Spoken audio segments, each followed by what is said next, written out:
લો આ તમારી ચા અને તમારો નાસ્તો છે ને એ તૈયાર કરીને ટેબલ પર મૂકી દીધો છે, તો તમે નાસ્તો કરી લેજો. હું ઓફિસ જાઉં છું, મારે મોડું થાય છે. ગોપી, તે નાસ્તો કર્યો પહેલા તું મને કે. મારે ઓફિસ જવાનું મોડું થાય છે ને, તો હું બહારથી કંઈક મંગાવીને ખાઈ લઈશ. પણ તને ખરાબ નથી લાગતું? હું ઘરે બેસી રહ્યો છું અને તું જોબ કરે છે. અરે એમાં ખરાબ શું લાગે?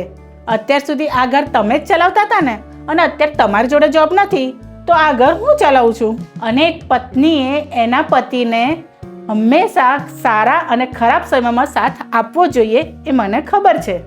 ચલો જાઉં. જય શ્રી કૃષ્ણ. જય શ્રી કૃષ્ણ. હા, આજ તો ઓફિસમાં બહુ જ કામ હતું અને હવે ઘરે આવીને કામ. ચલો કામે લાગી જઈએ. અરે, તું આવી ગઈ? હા, હું હવે આવી ગઈ. હવે તમે જ કહો કે જમવાનું શું બનાવું, બોલો ફટાફટ. અરે એક મિનિટ, જમવાનું રેડી છે. અરે જમવાનું તમે બનાવ્યું? હા. અરે તમે કેમ તકલીફ લીધી? જમવાનું આઈને બની જાય.